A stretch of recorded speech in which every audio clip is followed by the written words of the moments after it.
We are now only 2 days away from the election. Tuesday night, we'll find out who you picked to serve in the U.S. Senate for Illinois and Iowa, the governors of both states, congressional races, and the state legislatures, all up for grabs. Democrats and Republicans certainly looking to control the agenda. We've spent the last few months here bringing as many candidates to you as possible in the high-profile races and contested races for open seats, with the candidates addressing the issues face-to-face.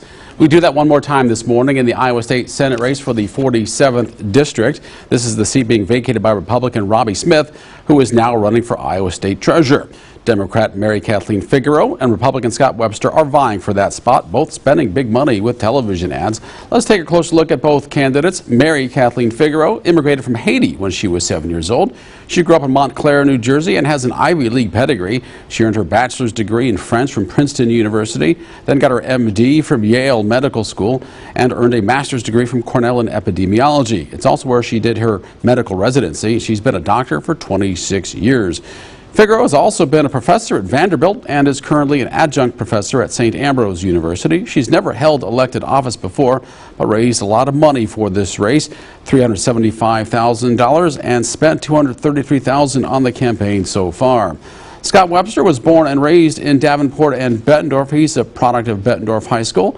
Webster makes his living as a businessman. He owns a construction company, Premier Custom Homes, as well as the property management company, Webster Properties, and Quad City Disposal, a waste management company. Webster is a former president of the Iowa Home Builders Association. He currently serves on Bettendorf's City Council. He's been alderman actually for 8 years. Webster has been a successful fundraiser in this race as well. At $355,000, he spent $45,000 on the campaign based on the latest reporting. Republicans have enjoyed controlling both branches of the state legislature since 2017 and dominate the state Senate 32-18. Democrats look at this open seat as a chance to chip away at that advantage. Both candidates are here this morning, Democrat Mary Kathleen Figaro and Republican Scott Webster. Great to see you both. We can't tackle every issue facing Iowa in the limited time we have. We will get to what we can, and both of you will have a chance to answer each question. Let's get right to it and start with inflation, being felt by everyone seemingly everywhere right now at the grocery store, the gas station, restaurants, and certainly a lot more than that. Is there anything that can be done at the state level to provide Iowans some relief? We've seen Illinois take some action. If so, what kind of relief would you try to pursue? Scott Webster, you go first this time. Thank you, Jim, and thanks for having us here today. We absolutely can help control inflation by limiting the amount of spending we do as a state.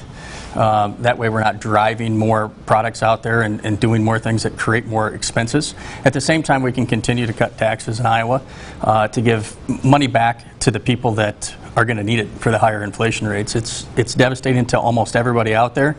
Knocking doors and talking to citizens in Bettendorf, LeClaire, Eldridge, and East Davenport, it's their number one concern right now, is inflation and the cost of everything going up. And the first thing we need to do is make sure and get money back into their pockets, and at the same time we need to not regulate to the point where it makes prices of everything go up. That's the big issue that we need to make sure we take care of. Mary Kathleen Figaro, what would you do if elected? Is there something that can be done at the state level? Absolutely. So inflation is definitely a huge issue, and it's one of the main reasons I'm running. Inflation is basically too many dollars chasing too few goods. Because of a lot of international forces, both industrialized and developing countries are currently being hurt by inflation. And the most elegant solutions are federal.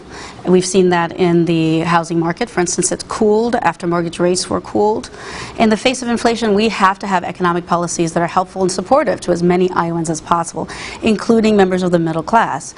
In addition, we have to have more affordable health care, which will allow more people to work, and income-based tax credits that'll make child care more affordable in Iowa and keeps parents working.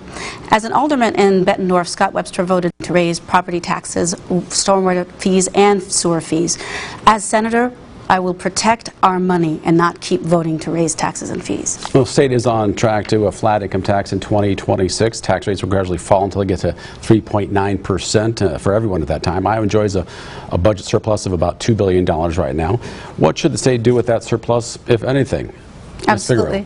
I think it's very important that we help the public school system and return some of that money to teachers, to paras, to parents, and to students who need that money to help improve Iowa's standing in public education. In the 1990s, for much of the 1990s, Iowa was number 1, 2, 3 in the nation in public schools. If we had poor public schools, I'd say, well, that would be great for us to go to vouchers and other things. But I think really, when we have a wonderful public school system, we should help to ensure it, improve it, and help students and parents and teachers who work together to improve our educational system and improve outcomes in Iowa. Scott Webster, what should the state do with the budget surplus, if anything? We need to continue the tax cuts, and we're going to need it there to And that's on pace to happen already. It's on pace to happen, but you need to have those funds there to do that. I mean, we need to continue to fund education, as we have. Going back to property tax raises in Bettendorf, we raised property taxes one time on a levy, but a matter of fact, my opponent's property taxes are $218 less than they were in 2018. There's also a thing called a rollback. So just because a levy goes up doesn't mean taxes go up. People are now paying as a lower percentage of the value of their home in Bettendorf. And we funded public safety. And we needed to for one small, short year because we were waiting for the census to come back and get that money back that we were getting on, we were not getting on sales tax. And we funded that. We've got 5 new police officers, 6 new firefighters, and a new fire station that serves not only the area I live in, but the area that my opponent lives in. So as a Bettendorf Council, we have funded public safety, and we support that. I realize that some people don't support that or don't believe that that was a good spend, but we did. We needed response times in that area.